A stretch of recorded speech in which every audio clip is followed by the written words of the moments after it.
Chapter 10. Truth. The lake glistened in the quiet of the forest, the life around the two elves seeming to hold its breath just as Valyn did. They sat together upon the ground, an arm's length of room between them, Asta with her knees drawn into her chest, and Valyn with hers crossed.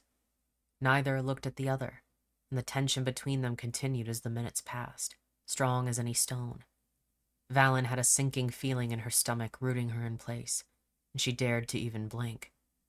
What if she closed her eyes one moment, and the next, Asta was gone? They had walked to the lake in silence despite Asta telling her they needed to talk. Despite the way the girl acted around her now, and despite everything, Valyn let herself cling to some happiness at least. Asta was there, and that was enough. No matter the outcome, seeing her there, safe and lovely, was enough. After a half-hour of silence, Asta began to stir.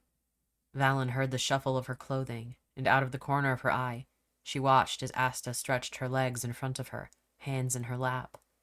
The girl did not look her way, gaze fixed only on her own hands. She took a deep, shaking breath before reaching into her bag. Her hands shook all the while as she retrieved what she needed, her arm moving towards Valyn. Valyn did not look at Asta's face. She merely watched as the item in her hand dropped to the ground between them. There, upon the emerald grass, was a piece of wood. At least, that was what Valyn assumed it had been. It was the color of coal, and looked as though it would crumble to dust with too much pressure.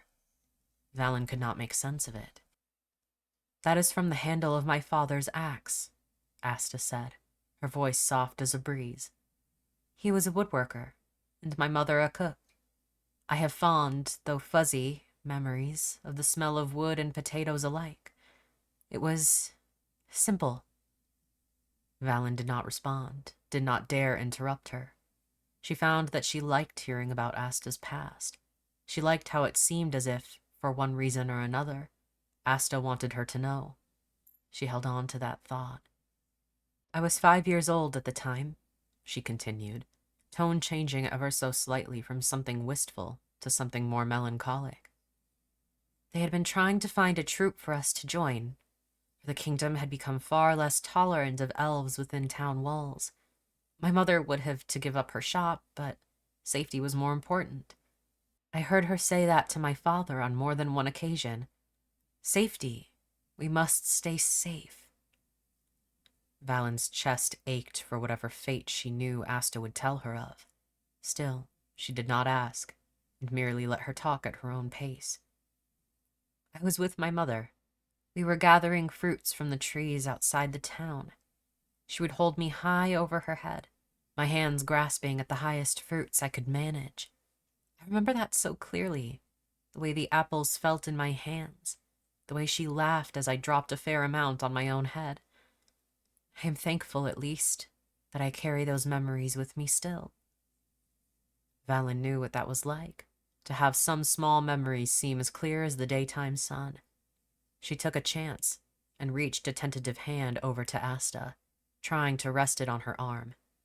Asta let her, but Valyn could feel her stiffen, still not turning to look at her.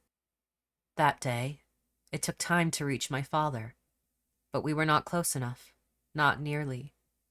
My mother set me on a large tree branch and told me to stay until she came back. I did, and I watched her run back to town.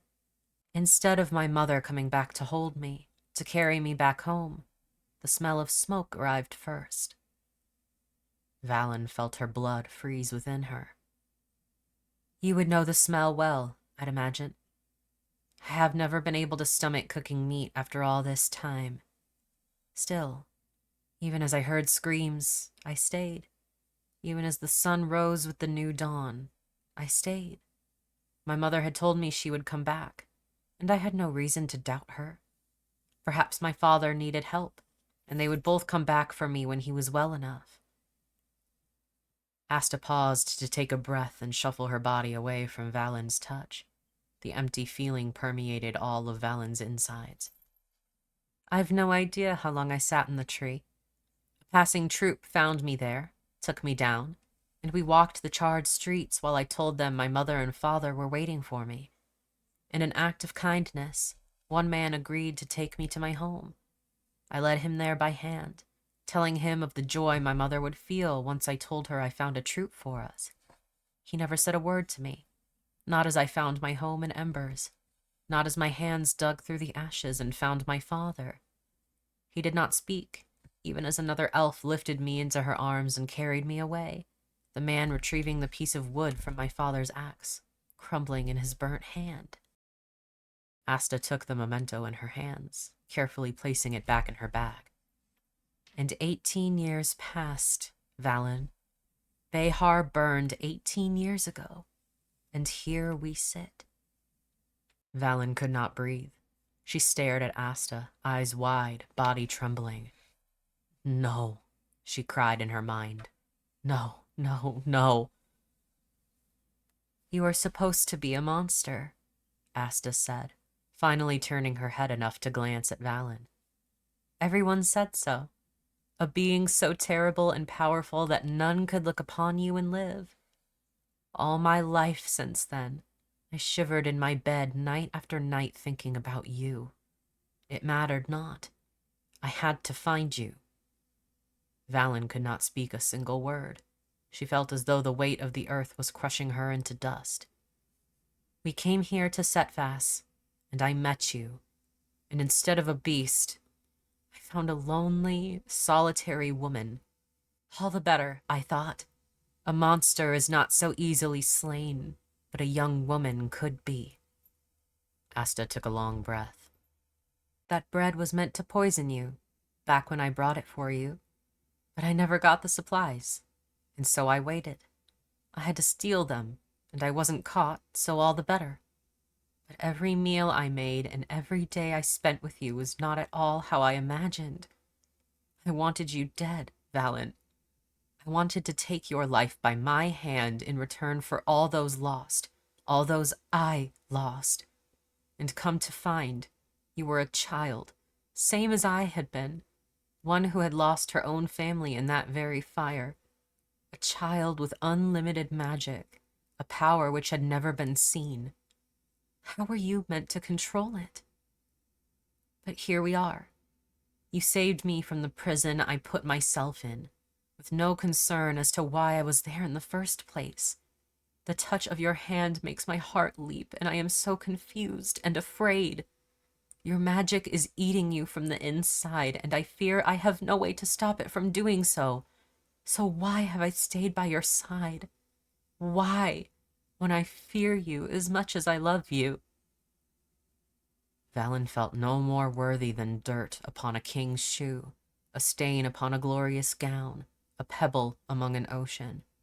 She spoke finally, words sure and quiet. Do it then, she said. Take my life and be freed. Anger flashed on Asta's face. It was a true, seething anger that Valyn never imagined could come from such a gentle girl. Do you not understand? No longer are you some myth to keep me terrified in my bed. You are an object of desire like I have never felt. You could so easily flick your wrist and paint my blood upon the ground with that horrid gold, the color of everything tainting you, and I am afraid. But even despite my fear, I want you. I cannot make sense of my own mind, but I know this. If I were to kill you now, I would follow soon after. Desire. The word echoed in Valyn's mind like a song, and the butterflies in her stomach grew so strong it was all she could do to keep herself still. She did not care for her own life. She cared only for Asta, her soft, pale skin and her dewy blue eyes that focused on her with such intensity she felt she may turn to stars on the spot, lost in the sky of Asta's gaze. The voices were silent, as if they had never been there at all. So she leaned forward, and Asta's face turned from anger to bewilderment. Valyn froze. But Asta's expression cleared, and she took one of her delicate hands, cautiously placing it on the back of Valyn's neck.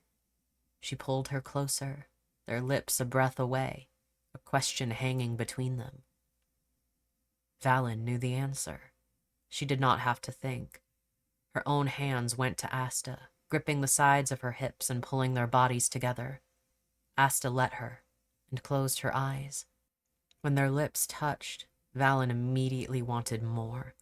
She deepened the kiss, and Asta let out a soft sound that had her mind reeling. She held Asta's body tight against hers, Asta's hand entangling in Valyn's hair, the other wrapping around Valyn's waist. Time seemed to stop for them, nothing reaching them but the sound of their breaths on one another's lips and the feeling of their warmth. Valyn hoped all her words would pass through their contact, the fact that she was sorry, and had been ever since Behar, and the truth that she would do anything for Asta with no question. She kissed her desperately, with all the longing and years of solitude melting away like snow in spring. Asta was rooted steadily, anchoring them both as the temperature rose between them. It was an entirely different loss of control than anything Valyn had ever felt. Instead of the nauseating fear of magic forcibly taking command, desire was something she was more than willing to surrender to. She would happily let it take over her mind and body. Asta pulled away first, breathing heavily as she rested her forehead upon Valyn's. They sat there for some time, bodies still flush, eyes closed, simply feeling the presence of each other. Valyn had never felt happier in all her life. She decided to run with it, to let her happiness carry her like a river. "Come home with me," she whispered to Asta. "Stay." Asta chuckled breathily, wrapping her arms around Valyn. "I may, if you promise me something." "Anything." And she meant it. "If the magic ever overwhelms you, give me the chance to calm it." Immediately, Valyn's eyes flew open, panic rising in her chest. No one could calm the insanity of the voices. They merely ebbed and flowed, and when the tide came in, everything on shore would drown. She was about to say so, to tell Asta that if that were to happen, she needed to run without looking back. But Asta shook her head. "Let me try," she pleaded. "It scares me so. But you are worth it. We all must face our fears eventually." Valyn could not bring herself to agree with words, so she nodded with great hesitation. If Valyn ever had to face her fears, she knew life would no longer hold meaning, for if she truly lost Asta, the world would know no peace.